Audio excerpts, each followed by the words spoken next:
അസ്ഹറിൻ്റെ ചുറ്റുപാടുകളും സാഹചര്യങ്ങളും അസ്ഹറിലെ വിജ്ഞാനത്തിൽ നിന്ന് കുറച്ചെങ്കിലും നമുക്ക് കിട്ടണം, പണ്ഡിതന്മാരെ മനസ്സിലാക്കണം എന്നൊക്കെയുള്ളൊരു ഉദ്ദേശ്യത്തിലാണ് അസ്ഹറിലേക്ക് പോയത്. അന്ന് 1983 റിസാല മാസിക പ്രസിദ്ധീകരണം തുടങ്ങിയത്. നേരത്തെ SSFൻ്റെ സെക്രട്ടറി കൂടിയായിരുന്നു എന്ന ഒരു സംഘടനാ ബന്ധവും കൂടി പരിഗണിച്ചുകൊണ്ടാകണം എന്നെ അവരതിൻ്റെ ചീഫ് എഡിറ്ററായി തിരഞ്ഞെടുത്ത്. അങ്ങനെ അതിൽ മുഖപ്രസംഗവും അതുപോലെ മറ്റു ലേഖനങ്ങളൊക്കെ എഴുതാറുണ്ടായിരുന്നു. അവിടെ ചെറിയൊരു ഓഫീസും അതിന് പ്രവർത്തിച്ചിരുന്നു. അപ്പോൾ ആ ഓഫീസിൻ്റെ മാനേജറായി ചാർജ് എടുക്കണം, എന്നിട്ട് ഖുർആൻ പരിഭാഷ ഭംഗിയായി പൂർത്തീകരിക്കണം എന്നതാണ് എൻ്റെ മുമ്പിൽ അവർ അവതരിപ്പിച്ച ആവശ്യം. പരിഭാഷ അനുവദനീയമാണോ അല്ലേ?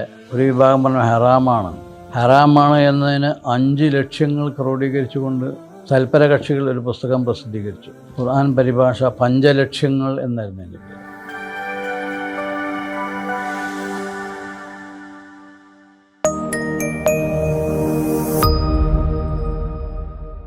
അൽഹംദുലില്ലാ, രചനാലോകത്ത് ചില സംഭാവനകളൊക്കെ ചെയ്യാൻ കഴിഞ്ഞിട്ടുണ്ട്. രചനാലോകത്തേക്ക് ആദ്യം പ്രവേശിക്കുന്നത് ഇബ്രാഹിം ഇബ്നു അദ്ഹമിലൂടെയാണ്.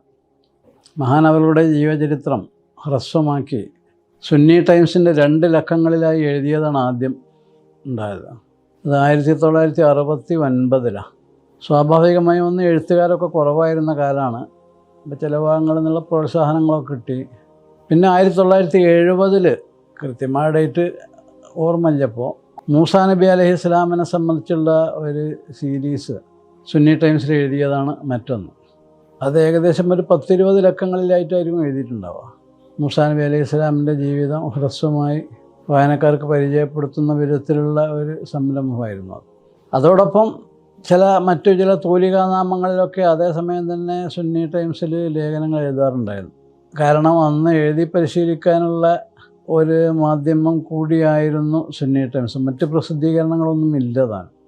സുന്നത്ത് ജമാഅത്തുമായി ബന്ധപ്പെട്ട അല്ലെങ്കിൽ സമസ്തയുമായി ബന്ധപ്പെട്ട പ്രസിദ്ധീകരണങ്ങൾ നിലവിലുള്ളതൊക്കെ പിൽക്കാലത്തുണ്ടായതാണ്. ഇത് 1969-70 ഈ പറഞ്ഞത്.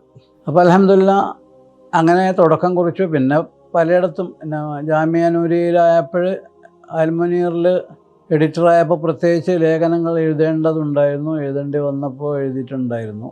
അത് മാസത്തിലൊരിക്കലാണ് അൽമുനീർ പ്രസിദ്ധീകരിക്കലെന്ന്, കയ്യെഴുത്ത് മാസികയായിട്ട്. അതിലന്ന് ലേഖനങ്ങൾ എഴുതിയിരുന്നു. പിന്നെ സുന്നി ടൈംസ് ചില സാങ്കേതിക കാരണങ്ങളാൽ, നിയമപരമായ ചില കാരണങ്ങളാൽ അത് നിർത്തിയിട്ട് തൽസ്ഥാനത്ത് സുന്നി വോയിസ് പ്രസിദ്ധീകരണം ആരംഭിച്ചു. അതിലും എഴുതാറുണ്ടായിരുന്നു. പിന്നെ 1989 റിസാല മാസിക പ്രസിദ്ധീകരണം തുടങ്ങിയത്. 1983 ആണ് തോന്നുന്നുണ്ട്. അപ്പോൾ നേരത്തെ SSFൻ്റെ സെക്രട്ടറി കൂടിയായിരുന്നു എന്ന ഒരു സംഘടനാ ബന്ധവും കൂടി പരിഗണിച്ചുകൊണ്ടാകണം എന്നെ അവരതിൻ്റെ ചീഫ് എഡിറ്ററായി തിരഞ്ഞെടുത്ത്. അങ്ങനെ അതിൽ മുഖപ്രസംഗവും അതുപോലെ മറ്റു ലേഖനങ്ങളൊക്കെ എഴുതാറുണ്ടായിരുന്നു. ഇങ്ങനെയുള്ള പ്രാഥമിക പരിചയത്തിലൂടെ പിന്നെ പല സ്ഥലത്തും പല ചന്ദ്രിക, മാതൃഭൂമി, മലയാള മനോരമ ഉൾപ്പെടെയുള്ള ദിനപത്രങ്ങൾ, മലയാള മനോരമ വാരികയിൽ വരെ നമ്മുടെ സൃഷ്ടികൾ പ്രസിദ്ധീകരിച്ചു വന്നിട്ടുണ്ട്. അങ്ങനെ ചില പുസ്തകങ്ങളൊക്കെ എഴുതി. പുസ്തകങ്ങളുടെ കൂട്ടത്തിൽ പ്രസ്താവയോഗ്യമായി ആദ്യം എഴുതിയത് ഇസ്ലാമും ക്രിസ്തു മതവും എന്ന പുസ്തകമാണ്. അതിനൊരു സവിശേഷ ജന്മ പശ്ചാത്തലവും ഉണ്ടായിരുന്നു. 1978 ഏകദേശം മഞ്ചേരിയിൽ മർക്കസുൽ ബിഷാറ തുടക്കം കുറിക്കപ്പെട്ടു.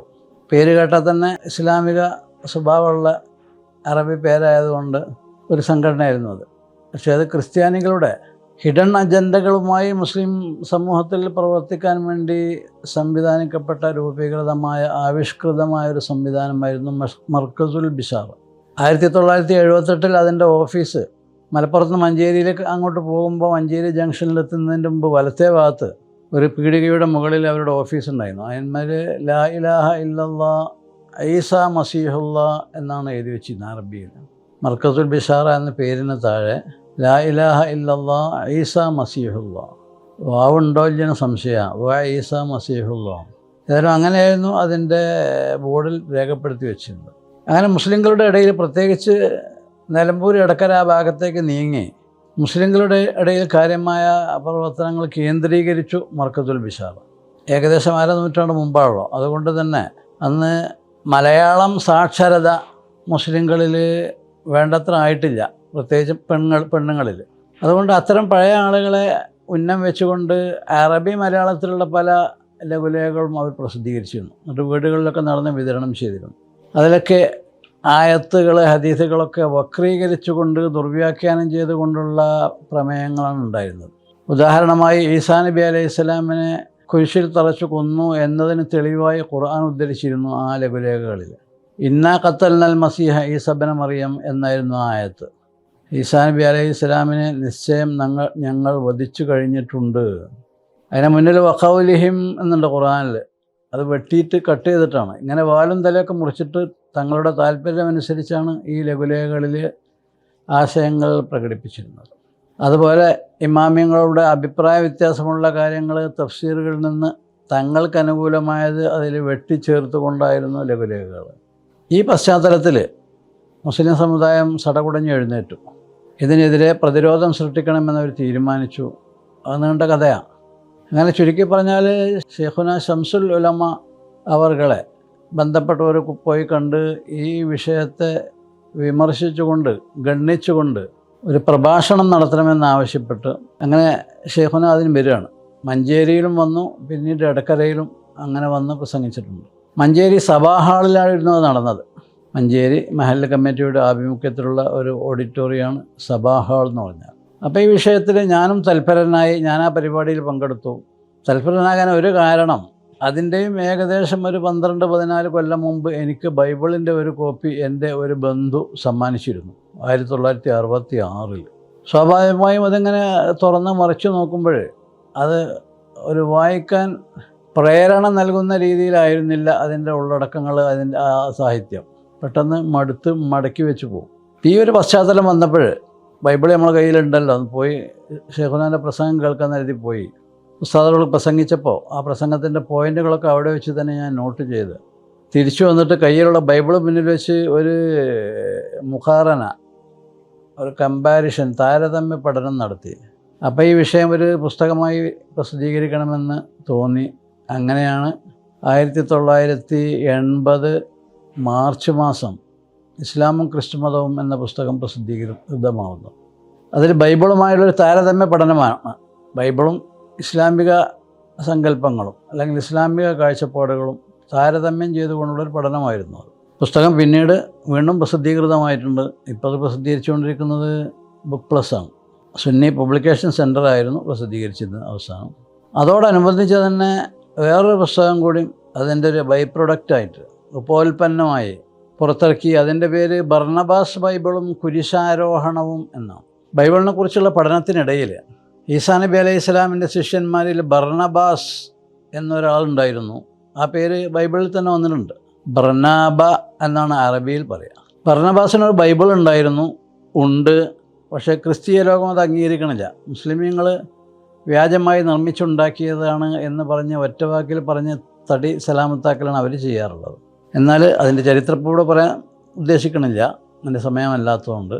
ഒരു ക്രിസ്തീയ പാതിരി പോപ്പിൻ്റെ ലൈബ്രറി സന്ദർശിച്ചു കൊണ്ടിരിക്കവേ അദ്ദേഹത്തിന് ഈ ബൈബിൾ കണ്ടെത്താൻ കഴിഞ്ഞു എന്നുള്ളതാണ്.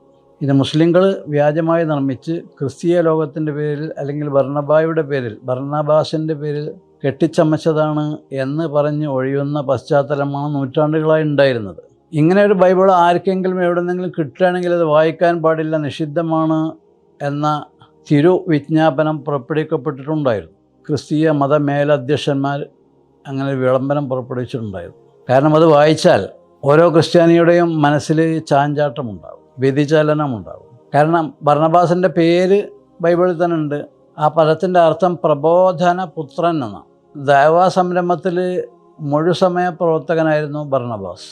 ഈസാ നബി അലൈഹി സ്വലാം അദ്ദേഹത്തെ ശ്ലാഘിച്ചിട്ടുണ്ട്. ഈ പശ്ചാത്തലത്തിൽ അദ്ദേഹം എഴുതിയ ഒരു ബൈബിളിൽ നിലവിലുള്ള കാഴ്ചപ്പാടുകൾക്ക് വിരുദ്ധമായ പരാമർശങ്ങളും അവതരണങ്ങളുമാണ് ഉള്ളത് എന്ന് വരുമ്പോൾ സ്വാഭാവികമായും അത് ക്രിസ്തീയ മനസ്സുകളിൽ വിപ്ലവമുണ്ടാകും. ഈ പശ്ചാത്തലത്തിലാണ് 16-ാം നൂറ്റാണ്ടിൽ മേൽ പറഞ്ഞ പാതിരി പോപ്പിൻ്റെ ലൈബ്രറിയിൽ നിന്ന് ലൈബ്രറി വിശദമായി സന്ദർശിച്ചു കൊണ്ടിരിക്കവേ, സ്വകാര്യ പശ്ചാത്തലമാണ്, സാഹചര്യമാണ്, അതായത് വായനക്കാർ വന്നിരിക്കുന്ന ലൈബ്രറി അല്ല, പോപ്പിൻ്റെ ലൈബ്രറിയാണ്. സാധാരണക്കാർക്ക് അങ്ങോട്ട് പ്രവേശനമില്ല. വായിക്കാൻ താല്പര്യമുള്ളവരാണെങ്കിലും ലൈബ്രറിയിൽ കടന്ന് വായിക്കാൻ കഴിയില്ല. ഈ പശ്ചാത്തലത്തിലാണ് മേൽപ്പറഞ്ഞ പാതിരി പോപ്പിൻ്റെ ലൈബ്രറിയിൽ ചുറ്റിക്കറങ്ങുന്നത്. യാദൃശികമായി അത്യത്ഭുതകരമായി അദ്ദേഹത്തിൻ്റെ കയ്യിൽ ബർണബാസിൻ്റെ ബൈബിള് വന്നു ചേരുകയാണ്. അങ്ങനെ അദ്ദേഹം വളരെ ഉത്സുകനായി താല്പര്യപൂർവ്വം അതിൻ്റെ ഒരു മിന്നലോട്ടം നടത്തി. അങ്ങനെ തൻ്റെ ഓവർ കോട്ടിൻ്റെ ഉള്ളിൽ ഒളിപ്പിച്ചു വെച്ച് പുറത്ത് കടത്തി അദ്ദേഹം അത് പാരായണം ചെയ്യാനുണ്ടായത്. അങ്ങനെ അത് പുറത്തു വന്നു. 1907 ഡോക്ടർ ഖലീൽ സാദ എന്ന് പറയുന്ന ഒരു ക്രിസ്തീയ പണ്ഡിതൻ അത് അറബി ഭാഷയിലേക്ക് വിവർത്തനം ചെയ്തു, ഒരു വൈജ്ഞാനിക ധർമ്മം ദൗത്യം എന്ന നിലക്ക്. ഇഞ്ചീലു ബർനാബ എന്ന് പറയുന്ന 1907 പ്രസിദ്ധീകൃതമായ അറബി വേർഷൻ ലക്നൗവിലെ ദാറുൽ ഉലൂം നദവത്തുൽ ഉലമ ലൈബ്രറിയിൽ നിന്ന് ഞാനവിടെ പഠിക്കുമ്പോൾ എനിക്ക് കിട്ടി. അങ്ങനെ അവിടെ പഠിച്ചുകൊണ്ടിരിക്കവെയാണ് അതിൻ്റെ പോയിൻറ്റ്സൊക്കെ ക്രോഡീകരിച്ച് കരസ്ഥമാക്കി അങ്ങനെ പുസ്തകം പുറത്തു വരുന്നത്.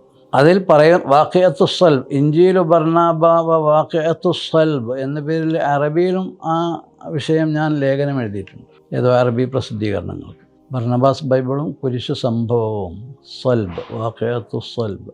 അതിൽ പറയുന്നതിൻ്റെ ആകെ ചുരുക്കം നമ്മളെ തഫ്സീറുകളിൽ നമ്മളെ ചരിത്രത്തിലൊക്കെ പറയുന്നത് പോലെ തന്നെ ഈസാ നബി അലൈഹി സ്വലാമിനെ യഹൂദ അൽ ഇസ്കാരിയോത്ത യൂദ എന്ന് പറയുന്നൊരു ശിഷ്യൻ ജൂതന്മാർക്ക് ഒറ്റിക്കൊടുത്തു.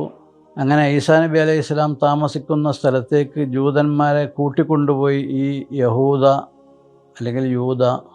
അങ്ങനെ ഈസാ നബി അലൈഹി സ്വലാം താമസിക്കുന്നത് ഗത്ശമന തോട്ടത്തിലാണ്.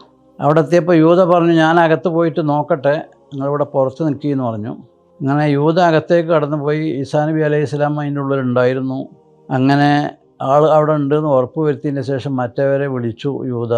അങ്ങനെ എല്ലാവരും കൂടി അകത്ത് കടന്നു. ഇതിനിടെ ഈസാ നബി അലൈഹി സ്വലാമിൻ്റെ രൂപവും കോലവുമൊക്കെ ആക്കി മാറ്റപ്പെട്ടിരുന്നു യൂദ. അവരെല്ലാ റൂമുകളിലും പരിശോധിച്ച് ആരെയും കാണാതായി. അങ്ങനെ തിരിഞ്ഞു നോക്കുമ്പോൾ യൂദ ഈസാ നബിയായിട്ട് ഇങ്ങനെ പ്രത്യക്ഷപ്പെട്ട് നിൽക്കുക. അപ്പോൾ യൂദയെ പിടിച്ച്, യൂദ പറഞ്ഞു, ഞാനല്ല, ഞാൻ യൂദയാണ്, ഞാൻ യേശു അല്ല എന്നൊക്കെ പറഞ്ഞെങ്കിലും അവർക്ക് നിഷേധിക്കാൻ കഴിഞ്ഞില്ല. കാരണം കാണുന്നത് യേശുവിനാണ്. അതാണ് ഖുർആൻ ശുബ്ബിഹലഹും എന്ന് പറഞ്ഞത്. ശുബ്ബിഹലഹും, ആരെയാണ് തസ്ബീഹാക്കിയതെന്ന് പറഞ്ഞിട്ടില്ല.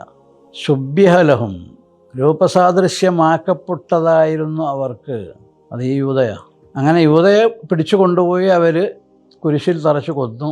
ഈസാ നബി അലൈഹി സ്വലാമിനെ വാനലോകത്തേക്ക് ഉയർത്തി എന്നുള്ളതിനാണ് ബർണബാസ് ബൈബിളിലും ഉള്ളത്. ആ വിഷയം സംബന്ധിച്ച് മറ്റു പല കാര്യങ്ങളിലും നമ്മുടെ ഇസ്ലാമിക കാഴ്ചപ്പാട്, അതായത് അള്ളാഹ് ഇറക്കിയ കിതാബല്ല ഇഞ്ചീൽ, അതിൽ വസ്തുതകൾക്ക് വിരുദ്ധമായി ഒന്നും ഉണ്ടാവില്ല. അത് തന്നെ ഖുർആനിലുള്ളത്, ഖുർആനോട് സഹായകമായ ഹദീസുകളിലൊക്കെ ഉള്ളത് അതാണ്. അപ്പോൾ അതിന് എതിരായി പിന്നെ ഇഞ്ചീലിൽ വേറെ ഉണ്ടാവില്ല. അപ്പം ചുരുക്കി പറഞ്ഞാൽ അങ്ങനെ ഇഞ്ചീൽ ബർനാബ അഥവാ ബർണബാസ് ബൈബിളും കുരിശാരോഹണവും എന്ന പുസ്തകവും എഴുതിയിട്ടുണ്ടെന്നാണ് പറഞ്ഞു. പിന്നെ അൽഹംദുലില്ലാഹ് പ്രധാനമായി KV ഉസ്താദിൻ്റെ ഖുർആൻ പരിഭാഷ അൽ-ഐനിലെ സുന്നി യൂത്ത് സെൻറ്റർ പ്രസിദ്ധീകരിക്കാൻ തുടങ്ങിയിരുന്നു. KV ഉസ്താദ് ഒറ്റക്ക് ആ ദൗത്യം മഹായജ്ഞം ഏറ്റെടുത്ത് സാഹസപ്പെട്ടിരുന്നതിൻ്റെ സൂചനകൾ നേരത്തെ പറഞ്ഞിരുന്നു. അത് 2.5 ജുസ് വീതമാണ് അന്ന് പ്രസിദ്ധീകരിച്ചിരുന്നത് എന്നും നമ്മൾ പറഞ്ഞിരുന്നു. അപ്പോൾ ഈ സൃഷ്ടി സമൂഹത്തിന് വളരെ അനിവാര്യമാണ് എന്ന് മനസ്സിലാക്കിയ സുന്നി യൂത്ത് സെൻറ്റർ അൽ-ഐൻ അതിൻ്റെ പ്രസാധന ഉത്തരവാദിത്വം ഏറ്റെടുത്ത് അത് പുറത്തിറക്കാൻ തീരുമാനിച്ചു. അങ്ങനെ അവർ ആദ്യത്തെ 7 ജുസ്, ഖുർആനിലെ 7 ജുസ് ആദ്യത്തെ വാള്യമായി പുറത്തിറക്കി. പിന്നെ അടുത്ത 7 ഇങ്ങനെ 4 വാള്യമായിട്ടാണ് 30 ജുസുകളുടെ ഖുർആൻ അവർ പ്രസിദ്ധീകരിച്ചത്. ഇത് ഈ 3-ാം വാള്യം പുറത്തിറക്കിയ ഉടനെ, ഇതിലെ 3-ാം വാള്യം പുറത്തിറക്കിയ ഉടനെ സുന്നി യൂത്ത് സെൻറ്ററിൻ്റെ ഭാരവാഹികളിൽ പലരും എന്നെ സമീപിച്ച്, അതിൻ്റെ അച്ചടി നടന്നിരുന്നത് ചേളാരിയിലാണ്. അവിടെ ക്രസൻറ്റ് പ്രസ് KP ഉസ്മാൻ സാഹിബിൻ്റെ നേതൃത്വത്തിലുള്ള ഉടമസ്ഥതയിലുള്ള ക്രസൻറ്റ് പ്രസ്സിൽ വെച്ചാണ് അത് അച്ചടിച്ചിരുന്നത്. അവിടെ ചെറിയൊരു ഓഫീസും അതിന് പ്രവർത്തിച്ചിരുന്നു. അപ്പോൾ ആ ഓഫീസിൻ്റെ മാനേജറായി ചാർജ് എടുക്കണം, എന്നിട്ട് ഖുർആൻ പരിഭാഷ ഭംഗിയായി പൂർത്തീകരിക്കണം എന്നതാണ് എൻ്റെ മുമ്പിൽ അവർ അവതരിപ്പിച്ച ആവശ്യം. അങ്ങനെ നിർബന്ധിതാവസ്ഥയിൽ എന്ന് പറഞ്ഞാൽ ഉസ്താദ് KK അബൂബക്കർ മുസ്ലിയാർ ഹസരത്ത് അവരുമായി വളരെ അടുത്ത ബന്ധമുള്ള വ്യക്തിയായിരുന്നു. അപ്പോൾ ഉസ്താദിൻ്റെയൊക്കെ ശുപാർശ കൂടി ഉണ്ടായപ്പോൾ അതിൻ്റെ ജനറൽ സെക്രട്ടറി സെയ്ദ് മുഹമ്മദ് ഹാജി കൈപ്പമംഗലം എന്ന് പറഞ്ഞ ഒരാളായിരുന്നു. അദ്ദേഹമൊക്കെ വളരെ ആത്മാർത്ഥമായി സംഘടനാ രംഗത്തും സുന്നത്ത് ജമാഅത്തിനും സമസ്ത മേഖലകളിലൊക്കെ പ്രവർത്തിച്ചിരുന്ന ആളായതുകൊണ്ടും അവരുടെ ആവശ്യം തിരസ്കരിക്കാൻ കഴിയാതെ അത് ഏറ്റെടുത്തു. അങ്ങനെ ലക്നൗവിൽ നിന്ന് പഠനം പൂർത്തിയാക്കി 1983 വന്ന ശേഷം ഞാനതിൻ്റെ മാനേജറായി ചാർജ് എടുത്തു. അതിൻ്റെ കൂടെ ഒരു മതാധ്യാപന ഖിദ്മത്തും വേണമെന്ന താല്പര്യം വെച്ചുകൊണ്ട് അവിടെ ക്രസൻറ്റ് ബോർഡിംഗ് മദ്രസ നടന്നിരുന്നു, സമസ്തയുടെ കീഴിലുള്ള വിദ്യാഭ്യാസ ബോർഡിൻ്റെ ആഭിമുഖ്യത്തിൽ. അവിടെയുള്ള ഉയർന്ന വിദ്യാർത്ഥികൾക്ക് അവരുടെ ക്ലാസ്സിൽ അവരുടെ മതപഠന ക്ലാസ്സുകൾ നേതൃത്വം നൽകിയിരുന്നു. അങ്ങനെ ഖുർആൻ പരിഭാഷയുടെ അടുത്ത എഡിഷൻ തയ്യാറായിക്കൊണ്ടിരുന്ന അടുത്ത വാള്യം എഡിറ്റ് ചെയ്യാനും അത് പരിശോധിച്ച് അതിൻ്റെ ഭാഷാ ശുദ്ധീകരണം നടത്താനും മറ്റൊക്കെ ആയിട്ട് സേവനങ്ങൾ തുടങ്ങി. പിന്നെ ആ വാള്യം, അന്നത്തെ 4-ാം വാള്യം കുറച്ചുകൂടി വിശദീകരണങ്ങൾ ചേർത്ത് വിപുലീകരിക്കണമെന്ന് അവർ പിന്നീട് ആവശ്യപ്പെട്ടു. ഖുർആൻ മുഴുവനും അങ്ങനെ വേണമെന്നാണ് അവരുടെ ആവശ്യം. അപ്പോൾ ആദ്യ ഗഡു എന്ന നിലക്ക്, ആദ്യ സംരംഭം എന്ന നിലക്ക് അന്നത്തെ 4-ാം വാള്യം 2 ഭാഗമായി വിപുലീകരിക്കുക എന്നുള്ള കാഴ്ചപ്പാടുണ്ടായത്. അതങ്ങനെ ചെയ്തു. 5 വാള്യമാണ് പിന്നീട് ഉണ്ടായിരുന്നത്. ഈ 5 വാള്യത്തിൽ 5 വാള്യങ്ങൾ ഈ വിപുലീകൃതമായ വെർഷന്. അപ്പോൾ അങ്ങനെ ഖുർആൻ പരിഭാഷ പിന്നീടുള്ള അതിൻ്റെ ഓരോ എഡിഷനും എഡിറ്റ് ചെയ്യാനും ആവശ്യമായ ഇളാഫാത്ത് കൂട്ടിക്കൊടുക്കാനും, അതായത് ആവശ്യമായ വിവരങ്ങൾ ചേർത്ത് കൊടുക്കാനൊക്കെ സാധിച്ചു. അങ്ങനെ ഖുർആൻ പരിഭാഷയിൽ ഒരു എളിയ സേവനം പങ്കാളിത്തമുണ്ടായി. അൽഹംദുലില്ലാ, KV ഉസ്താദിൻ്റെ വലിയ ഒരു ജീവിതാഭിലാഷമായിരുന്നു ഖുർആൻ പൂർത്തിയായി മലയാള സമൂഹത്തിന് മുമ്പിൽ അവതരിപ്പിക്കുക എന്നുള്ളത്. അത് സാക്ഷാത്കൃതമായി. 4-ാം വാള്യം പ്രസിദ്ധീകൃതമായത് അന്നത്തെ അറിയപ്പെട്ട ഫഖീഹ് ആയിരുന്ന കരിങ്കപ്പാറ മുഹമ്മദ് മുസ്ലിയാരുടെ സാന്നിധ്യത്തിലാണ്. കാരണം ഖുർആൻ പരിഭാഷയെ സംബന്ധിച്ചുള്ള ഒരു അഭിപ്രായ ഭിന്നത ആയിടെ പ്രചരിപ്പിക്കപ്പെട്ടുകൊണ്ടിരുന്ന സാഹചര്യമായിരുന്നു. പരിഭാഷ അനുവദനീയമാണോ അല്ലേ? ഒരു വിഭാഗം പറഞ്ഞു ഹറാമാണ് എന്നതിന് 5 ലക്ഷ്യങ്ങൾ ക്രോഡീകരിച്ചുകൊണ്ട് തൽപര കക്ഷികൾ ഒരു പുസ്തകം പ്രസിദ്ധീകരിച്ചു. ഖുർആൻ പരിഭാഷ പഞ്ചലക്ഷ്യങ്ങൾ എന്നായിരുന്നു എൻ്റെ പേര്. അതേസമയം ഖുർആൻ പരിഭാഷ അനുവദനീയമാണ് എന്ന മറുവശവും ആവശ്യമാകുന്ന സന്ദർഭങ്ങളിൽ, യോഗങ്ങളിൽ, ആവശ്യമാകുമെങ്കിൽ സ്റ്റേജുകളിൽ ഒക്കെ പറയുകയും ചെയ്തുകൊണ്ടിരുന്നൊരവസ്ഥയായിരുന്നു. ഒരു സൗഹൃദപൂർണമായ ഒരു സംവാദം. അപ്പോൾ ഇതിനൊരു പരിഹാരം കൂടി ആവണമെന്ന് കരുതിയിട്ടാണ്. കരിങ്കപ്പാറ മുഹമ്മദ് മുസ്ലിയാർ പറഞ്ഞാൽ സ്റ്റേജുകളിൽ പ്രത്യക്ഷപ്പെടുന്ന ആളല്ല, പൊതുരംഗത്ത് പ്രവർത്തിക്കുന്ന ആളല്ല.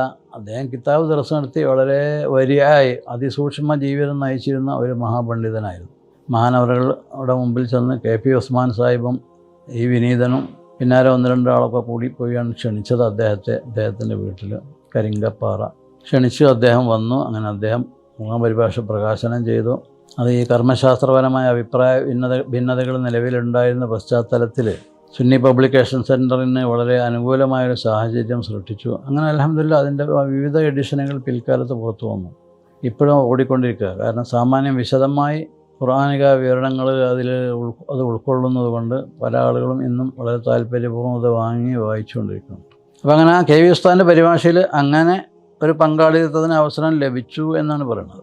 പിന്നീട് നമ്മുടെ ഒരു രചന എന്ന് പറഞ്ഞാൽ അൽ അദബുൽ മുഫ്രദ്, ഇമാം ബുഖാരിയുടെ അൽ അദബുൽ മുഫ്രദ്. ഇമാം ബുഖാരിയുടേതാണെങ്കിലും കേരളീയ സാഹചര്യത്തിൽ അത് സുപരിചിതമല്ലായിരുന്നു. ഒരു 4 നൂറ്റാണ്ട് 25-30 കൊല്ലം മുമ്പ് കേരളത്തിൽ പലർക്കും അറിയാത്ത ഇമാം ബുഖാരിയുടെ അനുഗ്രഹീതമായ പഠനാർഹമായ മുസ്ലിമീങ്ങൾ മുഴുവനും പഠിച്ചിരിക്കേണ്ട ഒരു ഗ്രന്ഥമാണത്. ഈ പശ്ചാത്തലത്തിൽ CH ഐദ്രോസ് ഉസ്താദുമായി പല കാര്യങ്ങളും സംസാരിക്കുകയും വിശകലനം നടത്തുകയൊക്കെ ചെയ്യാറുള്ളതിൻ്റെ ഇടയിൽ തികച്ചും അപ്രതീക്ഷിതമായി അല്ലെങ്കിൽ അനുകൂല സാഹചര്യങ്ങളൊന്നും ഇല്ലാതിരുന്നൊരു സാഹചര്യത്തിൽ ഉസ്താദ് പറഞ്ഞു, എന്തോ അതൊരു കേവല പരാമർശം വന്നപ്പോൾ ഈ കിതാബൊന്നും മലയാളത്തേക്ക് പരിഭാഷപ്പെടുത്തേണ്ടതാണ്. ഇതിൻ്റെ ഉള്ളടക്കങ്ങൾ വളരെ പ്രധാനമാണ്. കാരണം അൽ അദബുൽ മുഫ്രദ് എന്ന് പറഞ്ഞാൽ എല്ലാ ഹദീസിൻ്റെ കിതാബുൽ അദബുണ്ട്. ബുഖാരിയിലും മുസ്ലിമിലും മറ്റു പല ഹദീസിൻ്റെ കിതാബുകളിലും റിയാദ് സ്വാലിഹിലും മിസ്കാത്തിലും ഒക്കെ ഉണ്ട്. അപ്പം ഈ കിതാബ് ഉസ്താദ് പറയുന്ന അർത്ഥം അതാണ്. ഇമാം ബുഖാരി റളിയല്ലാഹു അൻഹു മുസ്ലിം ലോകത്തിന് ഈ വിഷയം സ്വതന്ത്രമായൊരു ഗ്രന്ഥമായി ലഭിക്കണമെന്ന് കരുതിയിട്ടാണ് അൽ അദബുൽ മുഫ്രദ് എന്ന് പറഞ്ഞിട്ടുള്ളത്. എന്നാണ് മറ്റുള്ള കിതാബുകളിലൊക്കെ മുൽഹഖായിട്ടുണ്ട്. അതേസമയം മുഫ്രദായി ഒറ്റയ്ക്ക് തന്നെ മുസ്തഖില്ലായി സെപ്പറേറ്റായിട്ട് തന്നെ ഒരു ഗ്രന്ഥമായി രചിക്കപ്പെടേണ്ടതാണ് എന്നതുകൊണ്ടാണ് മഹാനവറുകൾ അൽ അദബുൽ മുഫ്രദ് ക്രോഡീകരിക്കുകയും അതിന് ആ പേര് കൊടുക്കുകയും ചെയ്തത്. മുഫ്രദ് പറഞ്ഞാൽ ഇതൊരു കിതാബിൻ്റെ ബാബുകളിൽ, അധ്യായങ്ങളിൽ, വിഷയങ്ങളിൽ ഉൾപ്പെടുത്തപ്പെട്ടതല്ല, സ്വന്തമായി ഉണ്ടാക്കപ്പെട്ടത്, ക്രോഡീകൃതമായതാണെന്ന് അതിൻ്റെ അർത്ഥം. അപ്പോൾ അങ്ങനെ ഉസ്താദ് അങ്ങനെ ഒരു വർത്തമാനം പറഞ്ഞു. പിൽക്കാലത്ത് 1997 നവംബർ, ഡിസംബർ, 98 ജനുവരി ഈ 3 മാസക്കാലം ഈജിപ്തിൽ അൽ അസ്ഹറിൻ്റെ കീഴിലുള്ളൊരു കോഴ്സിൽ ഞാൻ പങ്കെടുത്തിരുന്നു. ദൗറ തദ്രീബിൽ അഇമ്മ വദ്ദുആ എന്നാണ് അതിൻ്റെ പേര്.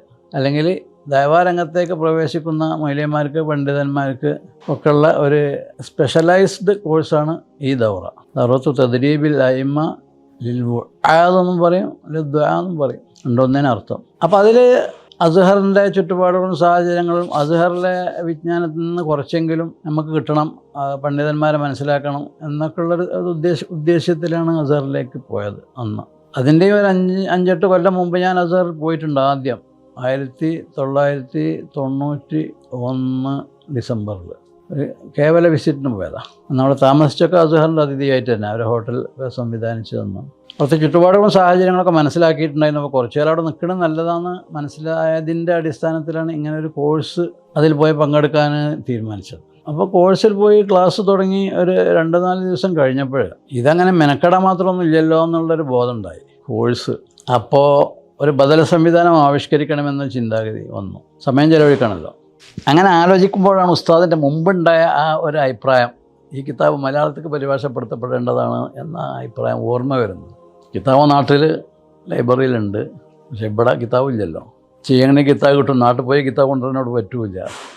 ഏതാണെങ്കിലും അടുത്ത ദിവസം തന്നെ മാർക്കറ്റിൽ പോയി അദബുൽ മുഫ്രദിൻ്റെ ഒരു കോപ്പി വാങ്ങി, എഴുതാനുള്ള കടലാസ് 4-5 കൊയർ കടലാസൊക്കെ വാങ്ങി. അങ്ങനെ ഈ കോഴ്സിൻ്റെ ക്ലാസ്സിന് കൃത്യമായി പങ്കെടുക്കും. ബാക്കിയുള്ള സമയത്തൊക്കെ ഈ കിതാബ് എഴുതി അൽഹംദുലില്ലാ 2-2.5 മാസത്തിനുള്ളിൽ ഗ്രന്ഥരചന പൂർത്തിയായി. അങ്ങനെയാണ് നാട്ടിൽ വന്നിട്ട് പിന്നെ സുന്നി പബ്ലിക്കേഷൻ സെൻറ്ററിൽ പ്രസിദ്ധീകരിക്കുന്നത്. അപ്പോൾ അതിൽ ഹദീസുകൾ ടെക്സ്റ്റ് അറബിയിലുണ്ട്, പിന്നെ അതിൻ്റെ ട്രാൻസ്ലേഷൻ ഉണ്ട്, അതിൻ്റെ വിശദീകരണങ്ങൾ അടിക്കുറിപ്പായിട്ടും കൊടുത്തിട്ടാണ് ഉണ്ടാക്കിയത്. ഏകദേശം ഒരു 800 പേജ് വരുന്ന ഒരു ഗ്രന്ഥമാണ്. ഈയിടെ അതിൻ്റെ ഒരു പുതിയ വേർഷൻ, പുതിയ പതിപ്പ് GCCയിലുള്ള ഒരു ഗുണകാംക്ഷിയുടെ ചെലവിൽ പ്രസിദ്ധീകരിച്ചിട്ടുണ്ട്. സൗജന്യമായി ലൈബ്രറികളിലേക്കും മറ്റുമൊക്കെ എത്തിച്ചു കൊടുക്കുക എന്നുള്ള ഉദ്ദേശത്തിലാണ് അതങ്ങനെ തയ്യാറാക്കിയത്. അപ്പോൾ അതാണ് മറ്റൊരു രചന. പിന്നെ ഹഖായിഖ് അനി തസവുഫ് എന്ന ഒരു കിതാബിൻ്റെ പരിഭാഷയും ഈ വിനീതൻ തയ്യാറാക്കിയിട്ടുണ്ട്. ഹഖായിഖ് അനി തസവുഫിൻ്റെ രചയിതാവ് ഫളീലത്തു ഷെയ്ഖ് അസ്സയ്യിദ് അബ്ദുൽ ഖാദിർ ഈസ റഹിമഹുല്ല അവർകളാണ്. ഒരു ആധുനിക പരിപ്രേക്ഷ്യത്തിലാണ് ഹഖായിഖ് അനി തസവുഫ് രചിക്കപ്പെട്ടുള്ളത്. കാരണം 1960 ശേഷമാണ് അതിൻ്റെ രചന നടക്കുന്നത്. തസവുഫിനെ സംബന്ധിച്ചുള്ള പുതിയ തലമുറയുടെ സംശയങ്ങൾക്ക് മറുപടി, പുതിയ തലമുറ അല്ലെങ്കിൽ പുതിയ ലോകം തസവുഫിനെതിരെ ഉന്നയിച്ചു കൊണ്ടിരിക്കുന്ന വിമർശനങ്ങൾക്കുള്ള മറുപടി, 14 നൂറ്റാണ്ട് കാലത്തും ജീവിച്ച് മരിച്ചുപോയ പണ്ഡിതന്മാർ തസവുഫിനെ സുബദ്ധീകരിച്ചുകൊണ്ട് രേഖപ്പെടുത്തിയ അഭിപ്രായങ്ങൾ ക്രോഡീകരിച്ചുള്ള ഒരു അധ്യായം പ്രത്യേക അതിലുണ്ട്. അങ്ങനെ ചുരുക്കത്തിൽ ഒരു ആധുനിക ലോകത്ത് അല്ലെങ്കിൽ നമ്മുടെ 20-ാം നൂറ്റാണ്ട് 21-ാം നൂറ്റാണ്ടിലേക്കൊക്കെ ഫിറ്റായ രീതിയിലുള്ളൊരു വിഷയാവതരണമാണ് അതിലുള്ളത്. ഗ്രന്ഥകാരൻ സമകാലികനായിരുന്നു. 1991 മഹാനവറുകളുടെ നിര്യാണം. അപ്പോൾ ഈ തരീഖത്ത് ഷെയ്ഖ് അബ്ദുൽ ഖാദിർ ഈസ അവറുകളുടെ തരീഖത്ത് നമ്മുടെ അത്തിപ്പറ്റ ഉസ്താദ് 1970-കളുടെ മധ്യത്തിൽ ഹജ്ജിനും ഉംറക്കൊക്കെ പോയപ്പോൾ അവിടുന്ന് പരിചയപ്പെടുകയും അതിൻ്റെ ഈ പറഞ്ഞ ഷെയ്ഖ് അബ്ദുൽ ഖാദിർ ഈസ അന്ന് മദീനയിലാണ് താമസിച്ചിരുന്നത്. മഹാനവറുകളിൽ നിന്ന് അതിൻ്റെ ബൈഅത്ത് സ്വീകരിക്കുകയും ചെയ്തിരുന്നു. അങ്ങനെ അത്തിപ്പറ്റ ഉസ്താദ് നമ്മുടെ നാട്ടിൽ ഇടയ്ക്ക് വരുമല്ലോ, ഗൾഫിലാണെങ്കിലും അങ്ങനെ വരും പോകും. അദ്ദേഹത്തിൻ്റെ തസവുഫ് ആക്ടിവിറ്റീസ്, ആത്മശുദ്ധീകരണ സംരംഭങ്ങൾ, ക്ലാസ്സുകളൊക്കെ എവിടെയാണെങ്കിലും നടക്കുന്നിടത്തൊക്കെ ചെയ്തുകൊണ്ടിരിക്കുന്നൊരു സാഹചര്യമായിരുന്നല്ലോ. അങ്ങനെ ഉസ്താദുമായി ബന്ധപ്പെട്ട് ഉസ്താദ് കാരണം അങ്ങനെ ഒരാളുണ്ടെന്ന് ഞാനറിയും. എന്നെപ്പറ്റി ഉസ്താദ് മനസ്സിലാക്കിയിട്ടുണ്ടായിരുന്നു എന്ന് പിന്നെയാണ് എനിക്ക് ബോധ്യം വന്നത്.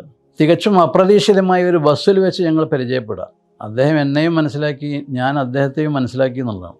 വേഷഭൂഷകൾ, രൂപഭാവങ്ങളൊക്കെ കണ്ടിട്ട് ആ ബസ് മലപ്പുറത്ത് നിന്ന് വളാഞ്ചേരിയിലേക്ക് പോകുന്ന ബസ്സായിരുന്നു. അപ്പോൾ ബസ്സിൽ കയറിയപ്പോൾ ഞാനാണ് ഇടയ്ക്ക് കയറിയത്. മുമ്പ് മലപ്പുറത്ത് നിന്ന് വളാഞ്ചേരിക്ക് പോവുക, അതായത് അത്തിപ്പറ്റയ്ക്ക്. വളാഞ്ചേരിയുടെ അല്പം മുമ്പാണ് അത്തിപ്പറ്റ. ഞാൻ ചട്ടിപ്പറമ്പിൽ നിന്നോ മറ്റേ കയറിയതാണ്. അപ്പോൾ അങ്ങനെ ഒരാളെ കണ്ടപ്പോൾ അതങ്ങനെ അത്തിപ്പറ്റയ്ക്ക് പോകണ ബസ്സുവാണല്ലോ. ഞാൻ കണ്ട് സലാം പറഞ്ഞ് എങ്ങനെ അത്തിപ്പറ്റ ഉസ്താദാണെന്ന് ചോദിച്ചു. ആന്ന് പറഞ്ഞു. നിങ്ങളാരാ ബഹാവുദ്ദീൻ നദ്വിയാണോ എന്ന് ചോദിച്ചു. ഇങ്ങോട്ട് അങ്ങനെ നിങ്ങൾ ആദ്യം പരിചയപ്പെടണം. അങ്ങനെ 1987 ആണ് ഞാൻ ആദ്യം UAE പോകുന്നത്. സുന്നി യൂത്ത് സെൻറ്ററിൻ്റെ ക്ഷണിതാവായിട്ടാണ് പോയത് 1987. അന്ന് അല്ലേനിൽ നിന്ന് എന്നെ സ്വീകരിക്കാൻ പൊന്നാനി സ്വദേശിയായ ഒരു അബ്ദുൽ അസീസ് ഹാജി വന്നിരുന്നു. അദ്ദേഹം മരിച്ചുപോയി, പഠിച്ച മഹഫിറത്ത് മുഹമ്മദ് കൊടുക്കട്ടെ. അബുദാബി എയർപോർട്ടിൽ അദ്ദേഹം എന്നെ സ്വീകരിച്ച് അല്ലൈനിലേക്ക് പോയി. അങ്ങനെ അല്ലൈനിലെ പ്രവർത്തനങ്ങളൊക്കെ മനസ്സിലാക്കി ഉസ്താദുമായി കൂടുതൽ ബന്ധപ്പെട്ട് പിന്നീട് ഉണ്ടായ നിരവധി സന്ദർശനങ്ങളിലൂടെ ആ ബന്ധം കൂടുതൽ ശക്തമായി. ഉസ്താദ് നാട്ടിൽ വരുമ്പോഴും പരസ്പരം ബന്ധപ്പെടും. അങ്ങനെ രൂഢമൂലമായി വന്നു. അങ്ങനെയാണ് ഈ ത്വരീഖത്തിലും ബന്ധപ്പെടുന്നത്. അല്ലൈൻ ചെല്ലുമ്പോൾ അല്ലെങ്കിൽ ഉസ്താദ് നാട്ടിൽ വരുമ്പോൾ അതിനോടനുബന്ധിച്ച സലാത്ത് മജ്ലിസ് അല്ലെങ്കിൽ അതിനോടനുബന്ധിച്ച് ഔറാദിൻ്റെ മജ്ലിസ്, അതിൻ്റെ വെള്ളിയാഴ്ച സലാത്ത് മജ്ലിസ് ഉണ്ടാവും. വെള്ളിയാഴ്ചയാണ് അന്ന് അവിടെ ഉണ്ടായിരുന്നത്. ഈ സംരംഭങ്ങളിലൊക്കെ പങ്കെടുക്കും. അങ്ങനെ ഈ ഷെയ്ഖ് അബ്ദുൽ ഖാദിർ ഈസ അവരുകളെ സംബന്ധിച്ചുള്ള കൂടുതൽ കാര്യങ്ങൾ മനസ്സിലാക്കി വന്നു. ഈ സദസ്സുകളിലൊക്കെ കിതാബിൻ്റെ ഏതെങ്കിലും ഭാഗങ്ങൾ വായിക്കാനും പറയും. ഞാനുള്ള സദസ്സാണെങ്കിൽ ഉസ്താദ് എന്നോടാ പറയുക, പിന്നെ തിരസ്കരിക്കാൻ പറ്റൂലല്ലോ. അപ്പം അങ്ങനെ കിതാബുമായി ഇങ്ങനെ കൂടുതൽ അടുത്ത് കുറച്ച് കൊല്ലങ്ങൾക്ക് ശേഷം ഇത് നമുക്ക് മലയാളത്തിലാക്കണം. നമ്മളെ മുഹിബ്ബീങ്ങൾക്ക്, നമ്മളെ ഇഖ്വാനിങ്ങൾക്ക്, നമ്മളുമായി ബന്ധപ്പെടുന്ന ആളുകൾക്കൊക്കെ ഇതിൻ്റെ ആശയം വായിച്ച് മനസ്സിലാക്കണമെങ്കിൽ അറബിയിലാകുമ്പോൾ കഴിയില്ല. അവർക്ക് അറബി പഠിച്ചിട്ടത് വായിക്കുക എന്നുള്ളത് പ്രായോഗികമല്ല. അതുകൊണ്ട് മലയാളത്തിലാക്കണം എന്നുള്ള ഒരാശയം ഉസ്താദ് അവതരിപ്പിച്ചു. അത് എന്നെ ബലമേൽപ്പിക്കുകയും ചെയ്തു. മാത്രമല്ല കിതാബ് എത്രയും വേഗം ഉണ്ടാക്കിയിട്ട് നമുക്കത് ഇസ്തംബൂൾ പോയി ഷെയ്ഖുനായുടെ ഖബറിൻ്റെ അടുത്ത് വെച്ച് പ്രകാശനം ചെയ്യണം എന്നും മഹാനവർ തൻ്റെ ആഗ്രഹം പ്രകടിപ്പിച്ചു. അങ്ങനെ എന്നെ ഏൽപ്പിച്ച് അങ്ങനെ അന്ന് പ്രത്യേകമായി ഒരു പരിപാടി സംവിധാനം നമ്മൾ കണ്ടു. സുബഹി ദാറുൽഹുദയുടെ പള്ളിയിൽ നിന്ന് സുബഹി നിസ്കരിച്ച് എൻ്റെ വീട്ടിലേക്ക് പോകുമ്പോൾ അതിൻ്റെ ഇടയിൽ ഒരു ഗേറ്റേ ഉള്ളൂ. അത് ഫാത്തിമ സഹ്റ ഇസ്ലാമിക് വിമൻസ് കോളേജിൻ്റെ ഗേറ്റാണ്. അപ്പോൾ സുബഹിക്കരിച്ച് പോകുമ്പോൾ ഞാൻ അവിടെ കയറും. അവിടെ കയറിയിട്ട് 1 മണിക്കൂർ അല്ലെങ്കിൽ 1.25 മണിക്കൂർ 1.5 മണിക്കൂറൊക്കെ അവിടെ ഇരുന്ന് എഴുതും. എന്നിട്ട് വീട്ടിൽ പോയി ചായയും കുടിയൊക്കെ കഴിഞ്ഞിട്ട് ദാറുൽഹുദയിലേക്ക് തിരിച്ചു വരും. അങ്ങനെ അൽഹംദുലില്ലാഹ് 120 ദിവസം കൊണ്ട് ഗ്രന്ഥത്തിൻ്റെ പരിഭാഷ പൂർത്തിയായി. അങ്ങനെ ഗ്രന്ഥം SPC പ്രസ് എന്നതിനെ അടിച്ച് സുന്നി പബ്ലിക്കേഷൻ സെൻറ്റർ ഗൾഫിലേക്ക് കൊണ്ടുപോയി. ഗൾഫിൽ നിന്ന് ഞാൻ, അത്തിപ്പറ്റ ഉസ്താദ്, ഞാൻ, VP പൂക്കോയത്തങ്ങൾ, അല്ലൈൻ പൂക്കോയത്തങ്ങൾ എന്ന് പറയുന്നത്, ഞങ്ങൾ മൂന്ന് പേരും അതിൻ്റെ പ്രകാശനത്തിന് ഇസ്തംബൂളിലേക്ക് പോയി. ഇസ്തംബൂളിൽ അവിടെ വെച്ച് പ്രകാശനം ചെയ്തു. അതാണ് പ്രകാശനം ചെയ്യാൻ അവിടുന്ന് ഒരാളെ കിട്ടി. ഷെയ്ഖുനാൻ്റെ ഖലീഫ മുരീദായിരുന്ന ഒരാൾ തന്നെ ആയിരുന്നു. അത് വേറൊരു സംഭവമാണ്. അത് പിന്നെ പറയലേ നല്ലത്. പിന്നെ ഖുർആൻ പരിഭാഷ അതും രചിക്കാൻ അൽഹംദുലില്ലാഹ് അല്ലാഹു തആല തൗഫീഖ് നൽകി. മറ്റ് ചെറിയ പുസ്തകങ്ങളൊക്കെ വേറെയും ചിലതൊക്കെ എഴുതിയിട്ടുണ്ട്. ഖുർആൻ പരിഭാഷയുടെ പ്രസക്തി എന്ന് പറഞ്ഞാൽ KV ഉസ്താദ് ഖുർആൻ പരിഭാഷ പൂർത്തിയാക്കിയത് 1980കളുടെ പാതിയോടുകൂടി പൂർത്തിയായി. 1984. അത് കഴിഞ്ഞിട്ടിപ്പോൾ ഏകദേശം 30-40 കൊല്ലമല്ലോ ഒന്നത്. അപ്പോൾ ഒരു പുതിയ ഖുർആൻ പരിഭാഷ. പിന്നെ പല ആളുകളും ആവശ്യപ്പെട്ടുകൊണ്ടിരുന്ന ഒരു കാര്യം ഉണ്ടായിരുന്നു. ഈ യാത്രകളിലൊക്കെ ബാഗിൽ വെച്ച് കൊണ്ടുപോകാൻ പറ്റിയ ഒരു ഒറ്റവാള്യം ഖുർആൻ പരിഭാഷ ഉണ്ടായാൽ സ്വാഗതാർഹമാണ്, പല ആളുകൾക്കൊന്ന് ഉപയോഗപ്പെടുത്താൻ കഴിയും എന്ന് പലരും നമ്മളോട് പറയും. നമ്മൾ ഈ ഖുർആൻ പരിഭാഷ വിതരണം ചെയ്യുന്ന ആളുകളായതുകൊണ്ട് അതുമായി ബന്ധപ്പെട്ട അഭിപ്രായങ്ങളും നിർദ്ദേശങ്ങളും കിട്ടുമല്ലോ. അതിൽപ്പെട്ട ഒരു നിർദ്ദേശമായിരുന്നു. അപ്പോൾ ഇൻഷാ അല്ലാഹ് അങ്ങനെ ഒന്ന് ഉണ്ടാക്കണമെന്ന് പലരും എന്നോട് പറയും. അതൊരാവശ്യമാണെന്ന് എനിക്കും തോന്നി. അങ്ങനെയാണ് ഈ ഖുർആൻ പരിഭാഷ. വിശുദ്ധ ഖുർആൻ വിവർത്തനം എന്നാണ് അതിൻ്റെ പേര്. ഖുർആൻ്റെ ടെക്സ്റ്റ് ഉണ്ട്, അതിൻ്റെ താഴെ അതിൻ്റെ നേർക്കുനേരെയുള്ള ആശയം, മാന, അതിന് താഴെ സംബന്ധിച്ച വിശദീകരണം ഉണ്ട്. 2015 ജനുവരി മാസം 1-ാം തീയതിയാണത് പ്രകാശിതമായത്. അൽഹംദുലില്ലാഹ് ഈ 9 കൊല്ലത്തിനിടയ്ക്ക് അതിൻ്റെ ഒരുപാട് എഡിഷനുകൾ പുറത്തു വന്നു. 9ാമത്തെ എഡിഷനാണ് ഇപ്പോൾ ഓടുന്നതെന്നാണ് എൻ്റെ ധാരണ. ഈ 8ാമത്തെ എഡിഷൻ 10,000 കോപ്പി അടിച്ചിട്ടുണ്ടായിരുന്നു. അതിന് മുമ്പുള്ള എഡിഷനൊക്കെ 5,000, 3,000 അങ്ങനെയുള്ള കോപ്പികൾ അടിച്ചിട്ടുണ്ട്. അൽഹംദുലില്ലാഹ്. അപ്പോൾ അള്ളാഹു അതിനങ്ങനെ ഒരു സ്വീകാര്യത നിശ്ചയിച്ചിട്ടുണ്ടായിരുന്നു എന്ന് മനസ്സിലായി. പല ആളുകളും അതിനെ സംബന്ധിച്ച് നല്ല അഭിപ്രായങ്ങൾ പറഞ്ഞിട്ടുണ്ട്. ഞാൻ തന്നെ ഉദ്ധരിക്കാറിനാലൊരു ഭംഗി കുറവായതുകൊണ്ട് ഞാൻ കൂടുതൽ പറയണില്ല. ഒരാൾ എന്നോട് പറഞ്ഞത്, നിങ്ങളെ ഖുർആൻ പരിഭാഷ ഒന്നുകൂടി എനിക്ക് വേണം. എൻ്റെ അടുത്ത് ഒന്നുണ്ടായിരുന്നു, അത് എൻ്റെ ഇന്നാലിന്ന അമുസ്ലിം സഹോദരൻ വന്ന് ലൈബ്രറിയൊക്കെ പരിശോധിച്ചപ്പോൾ എടുത്ത് വായിച്ചു നോക്കിയിട്ട് ഇത് എനിക്ക് വേണം, ഞാൻ കൊണ്ടുപോകണം. എൻ്റെ അടുത്ത് കുറേ ഖുർആൻ പരിഭാഷ ഉണ്ട്, അതൊന്നും വായിച്ചിട്ട് മനസ്സിലാകണില്ല, ഇത് വായിച്ചിട്ട് മനസ്സിലാകുന്നുണ്ട് എന്ന് പറഞ്ഞ് കൊണ്ടുപോയി എന്നാണ് പറഞ്ഞു. അപ്പം അങ്ങനെ ഒരു പ്രത്യേക ശൈലിയാണ് അതിൻ്റെ പരിഭാഷയൊക്കെ സ്വീകരിച്ചിട്ടുള്ളത് തന്നെ. അതിനെപ്പറ്റി ഇപ്പോൾ കൂടുതൽ പറയണില്ല. അങ്ങനെ ഈ അമുസ്ലിങ്ങൾക്കുള്ള സ്വീകാര്യതയെപ്പറ്റി മറ്റു പലരും നല്ല അഭിപ്രായങ്ങൾ പറഞ്ഞു. അൽഹംദുലില്ലാഹ് അൽഫമറ. കാരണം മുസ്ലിങ്ങൾക്ക് മാത്രമല്ലല്ലോ ഖുർആൻ ഇറങ്ങിയിട്ടുള്ളത്. മുസ്ലിങ്ങൾ ശതമാനം കുറവാണ്, അമുസ്ലിങ്ങളാണ് കൂടുതൽ ആൾക്കാരുള്ളത്. അപ്പോൾ അവർക്ക് മനസ്സിലാകുന്ന രീതിയിലായി നമ്മുടെ ഖുർആൻ പരിഭാഷ എന്നത് വളരെ സന്തോഷകരമാണ്. അൽഹംദുലില്ലാഹ്. അല്ലാഹുമ്മ ലക്കൽ ഹംദു വലക ശുക്ർ. മാത്രമല്ല അതിൻ്റെ ഈ മൂവിങ്, അതായത് 2015 മുതൽ 19 ആയപ്പോഴേക്ക് അല്ലെങ്കിൽ 18 ആയപ്പോഴേക്കന്നെ 8-9 എഡിഷൻ ഇറങ്ങി എന്നത് അതിൻ്റെ ഒരു സൂചനയുമാണ്. അപ്പോൾ അങ്ങനെ ഒരു ഖുർആൻ പരിഭാഷ എഴുതിയിട്ടുണ്ട്. അത് എഴുതി തയ്യാറാക്കി നോക്കുമ്പോൾ ഒരു ഒറ്റ വാള്യത്തിൽ ഉൾക്കൊള്ളാൻ പ്രയാസമുള്ളൊരു സാഹചര്യം, അതിൻ്റെ ആധിക്യം. കാരണം ഖുർആൻ ഉൾപ്പെടുത്തണം, പരിഭാഷ ഉൾപ്പെടുത്തണം, വിശദീകരണം ഉൾപ്പെടുത്തണം. അപ്പോൾ ഒരു വാള്യത്തിൽ കഴിഞ്ഞ് അഥവാ 2 വാള്യം ആക്കിക്കൂടാ എന്ന് നമുക്ക് നേരത്തെ തന്നെ അഭിപ്രായമുണ്ട്. ആളുകൾ അഭിപ്രായപ്പെട്ടിരുന്നു അങ്ങനെ തന്നെയാണ്. അപ്പോൾ ആ ഒരു വെല്ലുവിളി മറികടക്കാൻ അതിനുപയോഗിച്ചത് വളരെ കട്ടി കുറഞ്ഞ കടലാസാണ്. ഇതുവരെയുള്ള മുഴുവൻ എഡിഷനുകൾക്കും അങ്ങനെയാണ് ഉപയോഗിച്ചിട്ടുള്ളത്, അതിൻ്റെ സ്ഥൂലത കുറക്കാൻ. പിന്നെ പല ഖുർആൻ പരിഭാഷകളും ആയത്തൊക്കെ അങ്ങനെ വലിയ അക്ഷരത്തിൽ എഴുതിയിട്ട് കുറേ സ്ഥലം അതിന് വേസ്റ്റാക്കി കളയും. അതിൻ്റെ ഇടയിലുള്ള സ്ഥലങ്ങളൊക്കെ വേസ്റ്റായി പോകും. അങ്ങനെ സാങ്കേതികമായ കുറേ ഗവേഷണങ്ങൾ നടത്തിയിട്ടാണ് നമ്മളെ പരിഭാഷ തയ്യാറാക്കിയിട്ടുള്ളത്. അപ്പോൾ ആയത്തുകൾക്ക് ഇടയിൽ സ്ഥലം വേസ്റ്റായി പോകണില്ല, അടിയിലുള്ള പരിഭാഷക്കിടയിൽ സ്ഥലം വേസ്റ്റായി പോകണില്ല, അടിയിലുള്ള വിശദീകരണ കുറിപ്പുകൾക്കിടയിൽ സ്ഥലം വേസ്റ്റായി പോകണില്ല.